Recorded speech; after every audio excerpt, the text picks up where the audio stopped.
नमस्कार मित्रों, आज हम बात करेंगे sulfonyl urea groups, anti diabetic drugs, उसके साइड इफेक्ट्स।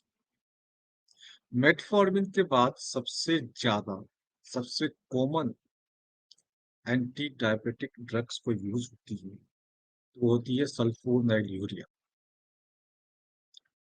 तो इसको समझते हैं कौन कौन सी ड्रग्स है जो इस ग्रुप के अंदर आती है।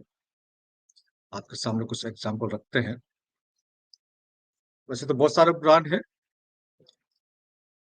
जैसे कि माइक्रोनेस, एमारिल, डाइविनेस, ग्लूकोटोल, टोलिनेस।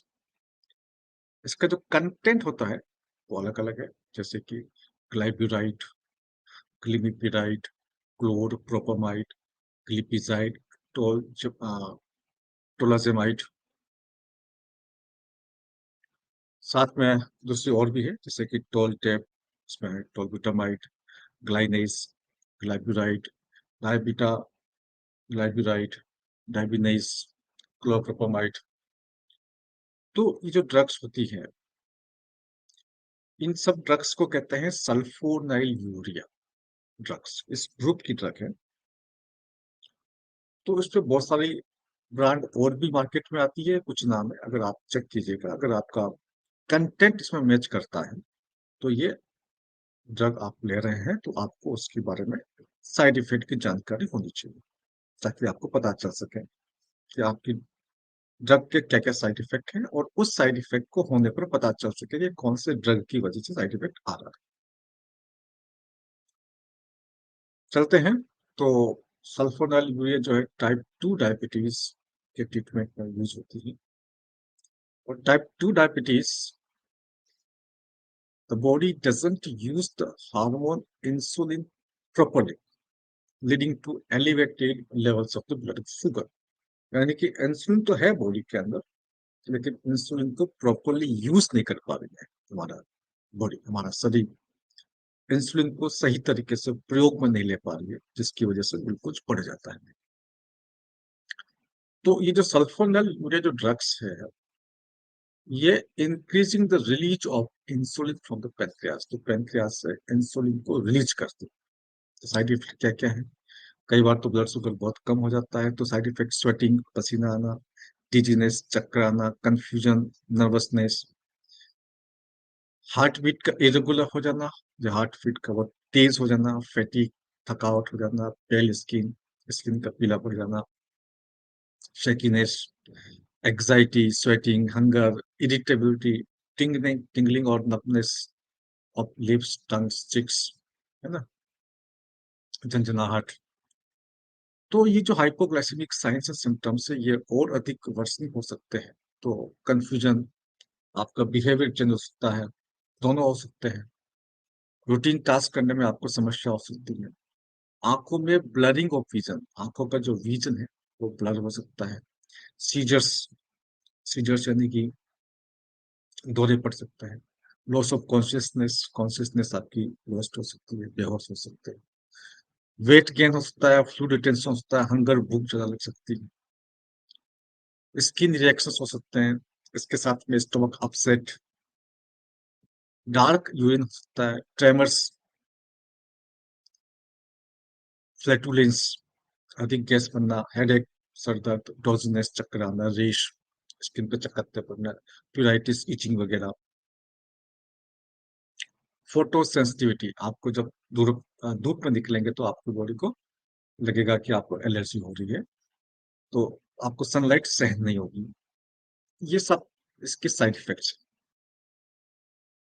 तो प्रिकॉशंस क्या रखना है इसके अंदर? तो जो टाइप 1 का जो डायबिटीज का जो पेशेंट है, उसको सल्फोनाइल यूरिया नहीं लेनी चाहिए। और अगर कोई डायबिटिक कीटो एसिडिस का पेशेंट है, जिसमें डायबिटिक कीटो एसिडिस हो रहा है, उसको भी ये मेडिसिन नहीं लेनी है। लीवर की प्रॉब्लम, अगर आपको कुछ लीवर का डिसऑर्डर है या किडनी की प्रॉब्लम से, किडनी का डिसऑर्डर है, तो भी आपको नहीं लेनी है। तो स्किन को ज्यादा सेंसिटिव बना देता है, तो स्किन की एलर्जी वगैरह है तो आपको अवॉइड करना है। अननेसेसरी एक्सपोजर टू सन, यदि आप फिर भी ले रहे हैं तो सन को एक्सपोजर से खुद को दूर रखना है, क्लोथिंग रखना है, सनस्क्रीन लगाना है। तो और अचानक से हाई ब्लड शुगर या लो ब्लड शुगर की तरफ जा रहे हैं तो उसके प्रिकॉशंस लेने हैं आपको। इसके साथ में कभी कभी अचानक से लो ब्लड शुगर हो जाती है और इंसान फॉल गिर जाता है, खासतौर से जो बुजुर्ग लोग हैं। Since the low blood sugar is a leading cause of falls, जो ब्लड शुगर कम हो जाता है उसकी वजह से लोग चलते चलते गिर जाते हैं, और ये बहुत बड़ा कारण है। और जो लो ब्लड शुगर है, ब्लड शुगर की जो कमी है, वो एंटी डायबिटिक ड्रग की वजह से हो जाती है। तो ऐसी स्थिति में आपका कोई हेल्थ केयर प्रोवाइडर है, कोई नर्सिंग स्टाफ है, कोई डॉक्टर है जस्ट जो आपके मेडिकल जो रूटीन टच में है, आप कोई और मेडिकल का प्रोसीजर करने जा रहे हैं, कोई इन्वेस्टिगेशन कराने जा रहे हैं, है ना, कोई आईवीपी स्टडी या कोई बेरियम स्टडी या कोई कॉन्ट्रास्ट स्कैन या कॉन्ट्रास्ट एमआरआई करवाने जा रहे हैं, या कुछ और इंजेक्शन लगवाने जा रहे हैं, तो आप ये सब के सब प्रोसीजर, चाहे वो डेंटल प्रोसीजर है या कुछ छोटा सा प्रोसीजर भी है, तो ये सब बताइए आप अपने डॉक्टर्स को कि भैया आप ये जो है मेडिसिन ले रहे हैं। साथ में क्या प्रिस्क्रिप्शन मेडिसिन ले रहे हैं, कौन सी नॉन प्रिस्क्रिप्शन मेडिसिन ले रहे हैं, illegal, recreational, herbal, nutritional, dietary drugs जो भी आप ले रहे हैं वो आपको बताना चाहिए। अल्कोहल अगर ले रहे हैं तो अल्कोहल की वजह से सल्फोनाइल यूरिया ड्रग्स के साइड इफेक्ट बढ़ सकते हैं, तो आपको अल्कोहल को लिमिट करना है या उसको अवॉइड करना है।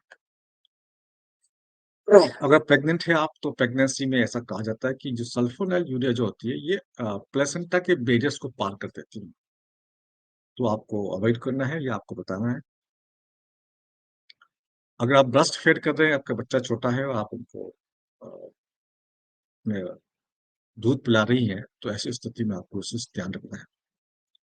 तो ये था सल्फोनाइल यूरिया के बारे में, sulfonyl urea groups of anti diabetic drugs के बारे में। और आपको यहाँ पर ये देखना है कि इन चीजों के साइड इफेक्ट से बचने के लिए और डायबिटीज के कॉम्प्लिकेशन से बचने के लिए ही हम लोग रिसर्च करते हैं, और हमारा एक रिसर्च इंस्टीट्यूट है, ग्लोबल इंटीग्रेटिव डायबिटीज का global integrative diabetes research institute, यहाँ पर इस पर हम रिसर्च करते हैं और आपको क्या क्या मॉडिफिकेशंस करना है, किस प्रकार से एंटी डायबिटिक्स ड्रग्स कम हो सकती है, क्या क्या साइड इफेक्ट होते हैं, उनसे कैसे बचना है, ये बताते हैं। और उसी क्रम में संडे को, संडे अब आ रहा है 21 जनवरी संडे को सुबह 10 बजे से 12 बजे तक इंडो हेल्थ केयर पीरागढ़ी में एक फ्री डायबिटिक कैंप भी रखा गया है, जहाँ पर आपको डायबिटीज से बचाव और इलाज से संबंधित सभी जानकारी फ्री ऑफ कॉस्ट दी जाएगी। यदि आपकी जानकारी में कोई डायबिटीज का पेशेंट हो जिसको ये वीडियो फायदेमंद हो, उसको ये वीडियो आप जरूर भेजिए। नमस्कार, वंदे मातरम।